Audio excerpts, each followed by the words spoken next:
Qué amables. Miriam, Juan, Noemí, sean bienvenidos a este proceso de selección, esta entrevista. Les presento el panel que estaremos a cargo de ella. Está integrado por la consejera Paula Melgarejo, por la maestra Lilibet Álvarez, titular de la Unidad de Transparencia, y su servidora, Mayra López, directora jurídico-consultiva.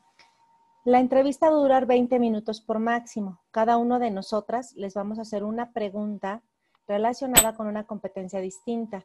Ustedes van a tener máximo 2 minutos para responderlas, cada una de ellas. Les pedimos, por favor, que su respuesta esté enfocada a un caso práctico, a una experiencia propia, ¿sí? O sea, a una situación práctica que ustedes hubiesen vivido. Vamos a dar inicio con la primera pregunta, siendo las 12 del mediodía con 2 minutos. La primera de ellas es la competencia que está enfocada a la negociación. Bajo esa perspectiva, por favor, cuéntenos un tema, un caso, una actividad que ustedes hubiesen negociado, cómo lo hicieron y cuál fue el resultado. Por favor, vamos a empezar con Juan. Gracias. Buenas tardes. Bueno, en mi experiencia como capacitador electoral, siempre entramos en esas circunstancias de negociar con los ciudadanos en cuanto a contar con su participación. Me tocó asistir precisamente en donde un ciudadano, pues, prácticamente te reciben groseramente, no quieren participar. Entonces, en ese momento, pues, bueno, yo le comenté, deme unos minutos, solo quiero cumplir con mi trabajo cabalmente bajo una responsabilidad que tengo. Ajá. Y bueno, ya en ese momento, pues, me accesó a entregarle la carta notificación. Y ahí fue donde, pues bueno, ya que una vez accesó, pues le dije y le comenté sobre lo importante de su participación, ¿no? Que era muy importante para elegir a nuestros gobernantes. Y pues se mostró ya un poquito interesada, ¿no? Y fue cuando yo entré precisamente, ya cuando vi el interés, pues la persuasión de poder convencerla para que participara en la elección. Me dijo, lo voy a pensar, regrese. Y pues bueno, yo tendría que regresar y darle un seguimiento oportuno. ¿Para qué? Para poder convencer a ese ciudadano. Al otro día me dijo, pues ya lo platiqué, sí, deseo participar, pero necesito que me capacite aquí en mi casa, porque no puedo asistir a los centros de capacitación por mi tiempo, porque estoy trabajando a distancia. No se preocupe, nosotros nos tendremos que acoplar a su tiempo. Lo importante es contar con su participación. Y así fue como efectivamente le dio un seguimiento y ya en la siguiente etapa salió sorteada y sí asistió. Y bueno, fue esa parte de negociar, ¿no? De estar ahí con el ciudadano. Gracias, Juan. Por favor, Noemí, ¿nos compartes tu experiencia? Disculpe, no escuché la pregunta. ¿Me la puedes repetir, por favor? Con gusto, Noemí. Cuéntanos, por favor, un caso práctico en el que tú hubieses negociado un tema, una actividad. ¿Qué fue lo que hiciste? ¿Cómo le hiciste y cuál fue el resultado? Bueno, yo he trabajado dentro del área de la educación. He estado como docente frente a grupos y los desafíos con los que nos enfrentamos cada ciclo escolar son diferentes. Entonces, he desarrollado estrategias de aprendizaje para trabajar con niños que tienen problemas para hacerlo. Hemos implementado estrategias que involucran prácticamente más el juego e involucraron también a otros docentes y a otros integrantes que forman parte de la comunidad educativa con el fin de lograr nuestro objetivo. Las actividades que hemos realizado son básicamente trabajar de manera colaborativa, tanto padres, docentes y alumnos, para lograr un buen resultado del aprendizaje final de cada ciclo escolar. Noemí, en un minuto nos puedes contar un ejemplo de una negociación que hayas realizado. Bueno, trabajar ¿Sí me escuchas? Te escuchamos muy bien. Ok. Bueno, la negociación que hemos trabajado dentro del ámbito educativo con padres de familia es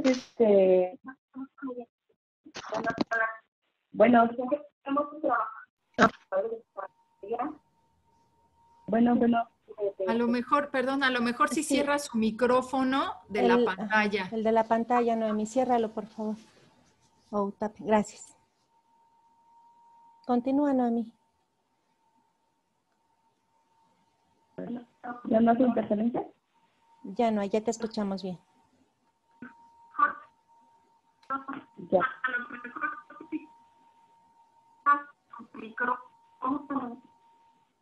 Como que tiene el internet lento, ¿verdad? A ver, ¿ya? Ya.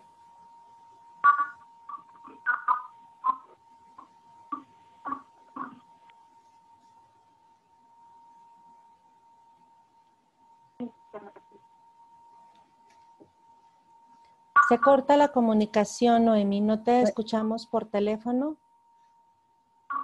Me vuelvo a conectar. Bueno, Ya te cuelgo y vuelvo a llamar. escuchamos bien. Ya te escuchamos bien por teléfono. Bueno, bueno, una negociación, bueno, un ejemplo que se practica dentro de del ámbito educativo, una negociación.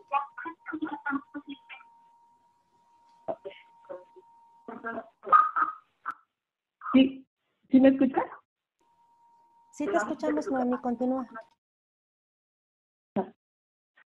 Bueno, una estrategia que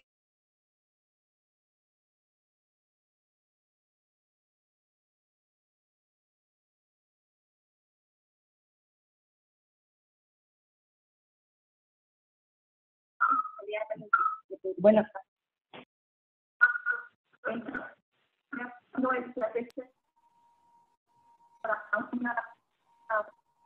emplear estrategias que involucren una buena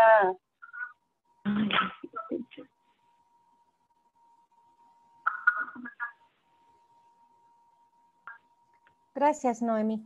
Gracias. Por favor, Miriam, ¿nos cuentas tu experiencia? Claro.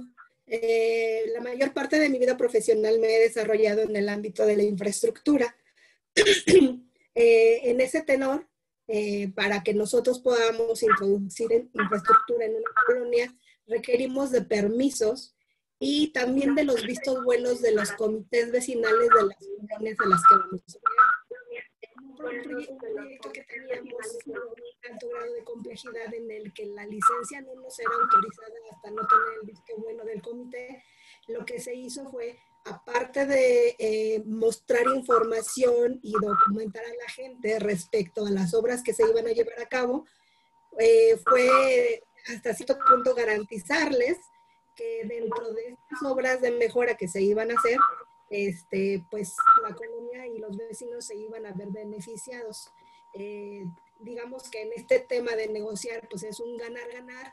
A mí como empresa me conviene que me otorguen los permisos bajo el visto bueno del comité, porque así incluso cuando se desarrollan los trabajos se hacen con mayor facilidad, eficiencia y en coordinación con la comunidad. Entonces, a ellos les ofrecimos esos mejoramientos en la colonia y nosotros pudimos llegar con la infraestructura necesaria. Entonces, en ese sentido, tanto ellos como, como vecinos ganaron por el mejoramiento en la colonia y nosotros obtuvimos el permiso necesario. Gracias, Miriam. Vamos a otorgarle, por favor, el uso de la palabra a la consejera Paula para que nos apoye con su pregunta. Muchas gracias. Muy buenas tardes. La pregunta que les voy a formular está relacionada con la competencia de liderazgo. Le voy a preguntar primero a Juan, luego a Miriam y finalmente a Noemí. Juan, por favor, cuéntanos en algún trabajo anterior en el que hayas estado a cargo de un grupo o un equipo de personas. Tú como líder, cuéntanos cuál fue el objetivo que lograron y cómo hiciste para que las personas aceptaran tus estrategias para lograr el trabajo. Gracias. Bueno, le voy a contar acerca de cuando estuve como supervisor electoral. Me tocó coordinar un grupo de 7 compañeros para poder, pues, en las diferentes áreas de responsabilidad, notificar a los ciudadanos sorteados. Ahí, pues, yo lo que hice con los compañeros fue, de cierta manera, tener una organización, supervisar sus actividades, sus responsabilidades para que de esa manera pues yo estuviera viendo diariamente los objetivos alcanzados y las metas que se estaban planteando y si las estábamos cumpliendo o no las estábamos cumpliendo. Entonces, prácticamente la comunicación con los CAEs era esa, de ver si estábamos cumpliendo las metas o no las estábamos cumpliendo. El por qué no estábamos cumpliendo, algunos sí, algunos no las estaban cumpliendo, pero aquí es donde ya empieza precisamente el liderazgo que tú puedes tener y a lo mejor lo más importante, porque ellos tienen su argumentación, es que no se puede, es que la gente no quiere participar, es que es difícil, es que no hay transporte, muchas circunstancias que ellos, es su opinión, ¿no? Entonces, pues bueno, yo acompañé directamente a ellos en campo, 1, 2, 3 días, y bueno, ya les enseñé con la experiencia que he tenido, porque he trabajado muchas veces como capacitador y como supervisor electoral, y pues bueno, algunas estrategias y alguna experiencia que tú vas adquiriendo, las compartes. Es importante compartirlas, ¿verdad? Para que nuestro equipo, pues bueno, de cierta manera, pues tenga buenos resultados. El objetivo es cumplir las metas. ¿Cómo? Pues también buscando estrategia. Y de esa manera, acompañándolos, ayudándoles a notificar, a capacitar, pues bueno, se fortaleció eso, ¿verdad? Que ellos como que no pensaban que no se podía por esto y aquello. Y entonces manera, el acompañamiento y todo esto que le comento nos fortaleció. Hicimos un bonito equipo, entregamos muy buenos resultados. De hecho, el vocal al principio nos decía, es que van mal. Licenciado, yo estoy tomando las actividades que creo convenientes para que hagamos lo propio. Bueno, ya lo veré en tus estadísticas. Muchas gracias. Hasta ahí, ya lo Juan. veré. Muchas gracias. Adelante, por favor, Miriam. Bueno, en una de las posiciones que he desarrollado, me he encargado de dar seguimiento al cumplimiento del presupuesto de sistemas de la empresa que representaba en ese momento. Y lo que teníamos que hacer a final de cuentas era cumplir el presupuesto tanto de gasto como de inversión del área de sistemas a nivel nacional. Bajo ese tenor, lo que se hizo fue organizar la dirección de dos formas. Un líder de sistemas que veía el proceso de los proyectos que ya iban en ejecución, que eran el día a día de la empresa, y otra persona responsable de los nuevos proyectos que se venían a implementar para la digitalización de la empresa. Bajo ese tenor, cada uno de ellos tenía un administrativo que veía de manera operativa el desarrollo de cada proyecto, y entonces yo fungía en esa posición como un intermediario entre el comité de aprobación de los proyectos y cada una de las propias áreas. Entonces, en ese sentido, yo lo que hacía era entender la función que se iba a desarrollar en cada proyecto para explicarla de manera más simple al comité aprobador, para que pudieran ellos liberar el recurso económico y de esta manera poder arrancar esos proyectos. Esto nos permitió llegar a tener un cumplimiento del 95% del presupuesto, tanto de gastos como inversión, de la empresa a nivel nacional. Entonces, el hecho de entender cómo se desarrolla cada uno de los proyectos para la consecución de un objetivo y poder explicarlo a quien lo aprueba, es una parte fundamental para poder lograr lo que deseamos en ese momento, ¿no? Muchas gracias, Miriam. Adelante, por favor, Noemí. Bueno, pues dentro del ámbito donde yo me he desarrollado aquí en la educación, pues en el último año que yo tuve, el último grupo, pues desafortunadamente me tocó un grupo en el que los padres de familia pues no se involucraban mucho en la educación de sus hijos. Entonces, pues esto se veía afectado, el niño se veía afectado directamente. Entonces, junto con la plantilla docente y directivos, nos propusimos desarrollar esta estrategia con el fin de que los padres se involucraran directamente en la educación y en el ámbito, bueno, en el ámbito emocional de los niños, porque pues las emociones era algo que afectaba directamente al grupo en el que yo trabajaba, por el hecho de que los padres pues trabajaban y descuidaban esa parte. Entonces, como equipo y como plantilla docente, desarrollamos estrategias con el fin de que de que los padres cada mes participaran en una actividad para que tanto el padre como el niño se involucraran y sobre todo sacar adelante esa parte emocional de los niños, ¿no? Nuestro fin primordial era lograr que el padre trabajara y tuviera esa responsabilidad, ¿no? Tanto como con el niño, también como con la escuela, porque pues siempre al final pues los más afectados pues son los niños, pero nuestro propósito como docente fue desarrollar estrategias que involucraran que trabajaran esa parte emocional tanto de los niños como de los padres. Afortunadamente los padres, no se puede decir que en un 100% todos los padres se involucraron, pero pues sí logramos un 80% de que los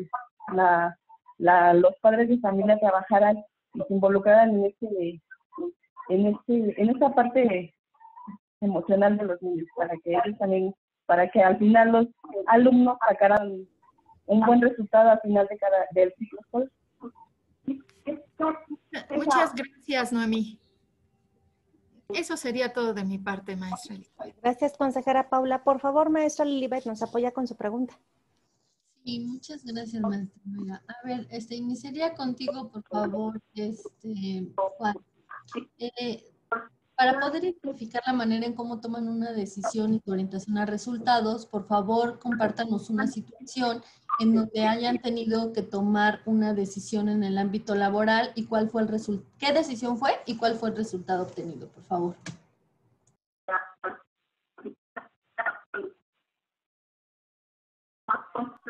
¿Inician conmigo? Sí, gracias. Bueno, una decisión, yo trabajé como responsable de área en INEGI, en el Censo de Población 2020. Entonces teníamos capacitación y también al mismo tiempo teníamos que reclutar censores y jefe de censores. Era un trabajo bajo presión porque teníamos a la par una capacitación y teníamos que también reclutar al personal que les comenté. ¿Cuál fue mi toma de decisión? Pues bueno, primeramente saber manejar el estrés, porque estamos ante una situación de resultados inmediatos. Entonces, en esta parte, lo que yo hice, pues tener mi equipo de cómputo y de cierta manera, por medio de las redes, la convocatoria y ir reclutando a algunas personas que les intentaba participar en el Censo de Población 2020, pero a la par también tenía que cuidar la capacitación que era importante para el conocimiento de las actividades que se tenían que desarrollar. Entonces, pues mi toma de decisión fue esa, de cierta manera tener a la par las actividades bajo una responsabilidad y bajo criterios que me ayudaran a no descuidar ninguna de las dos partes, porque el curso se terminaba. Ya cuando se terminaba el curso, a los 3 días teníamos que entregar toda la carpeta del personal que iba a ocupar los cargos. Entonces, eso, ¿no? Pero interesante, porque cuando tú logras cumplir en tiempo y forma tus metas con las diferentes herramientas que las que puedas allegarte, pues es una satisfacción personal que has cumplido y que tienes la capacidad y a lo mejor la responsabilidad en poder hacer ese tipo de acciones y de trabajos y trabajar bajo presión precisamente. Esa fue una de las que a mí me marcó mucho como persona, ¿no? Que te encontrabas en una situación muy compleja, pero a la vez no difícil. Son desafíos muy interesantes para mí. Gracias. Gracias, Juan. Adelante, por favor, Miriam. Claro. Bueno, en mi caso, estando como responsable de la captura de los clientes en el sistema de la empresa que representaba, se tenían que tomar o se tenía que hacer muchas acciones para que un cliente se viera reflejado en el sistema. Las personas que en este caso se veían medidas por las ventas semanales, pues de repente nos pedían que hiciéramos o que tomáramos acciones que no eran correctas en ese momento o que de alguna manera se saltaban el procedimiento de alta de un cliente en el sistema. Y entonces, de repente venían y nos decían, oye, ¿sabes qué? Es que necesito que tal cliente se vea registrado en el sistema y tienes que dar de alta tal y tal cliente para que lo pueda instalar. Como la información no era correcta, pues nosotros al final corríamos el riesgo de que se subiera mal, que el cliente estuviera mal reflejado en el sistema y posteriormente presentáramos problemas con lo que hice en ese momento fue hablar con la persona responsable que había hecho la solicitud de alta de ese cliente y comentarle los riesgos que se corrían si nos brincábamos el procedimiento tal cual.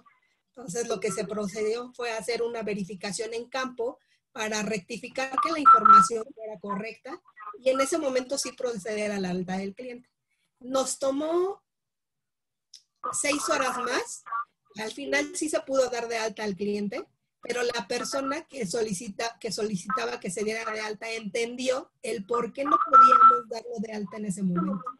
Entonces, lo que tuvimos que hacer fue ser muy enfáticos en decir, corremos el riesgo de que pase esto, por esto, por esto y por esto, ¿no? Muchas gracias, Miriam. Adelante, Noemí, por favor. Bueno, dentro de mi trayectoria, igual he trabajado en el IDEA y una de mis primeras funciones fue trabajar como aplicador de examen. Entonces, en una ocasión, pues me tocó ir a una comunidad donde siempre los exámenes, bueno, en esa ocasión me tocó aplicar el acta estaba estipulado que tenía que llegar a la delegación de la comunidad. Llegué y ya estaba toda la gente reunida ya para presentar su examen, pero pues la delegación estaba cerrada. Y desafortunadamente en esa ocasión el delegado de ese lugar pues no nos brindó ni el lugar adecuado ni el mobiliario que se necesitaba para dicha aplicación. Entonces yo como aplicador tenía la responsabilidad de hacer mi trabajo, que era el aplicar el examen, porque pues ya era el examen final, era para que ellos ya recibieran su certificado de conclusión de estudios de secundaria.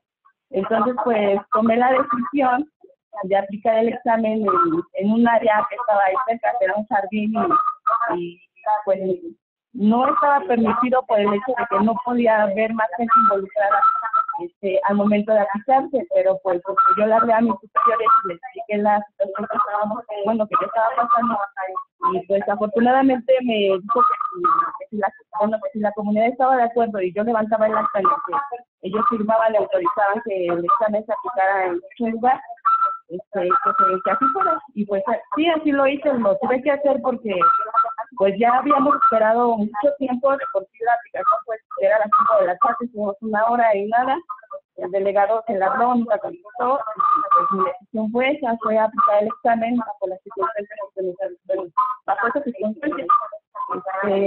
Terminé ya tarde, más que fuera del horario que me habían estipulado, pero desafortunadamente todo salió bien.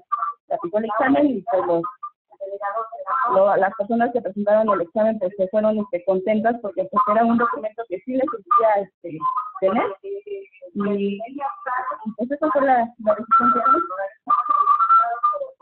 Desafortunadamente todo salió. Muchas gracias, Noemí. Con eso es suficiente. Gracias. Eso sería todo de mi parte. Gracias, maestra Lilibet. Bueno, pues Juan, Noemí y Miriam, damos por concluida esta entrevista. Siendo las 12:25, les deseamos mucho éxito y les pedimos que estén atentos a través de las vías de comunicación oficial. Muchas gracias, bonita tarde.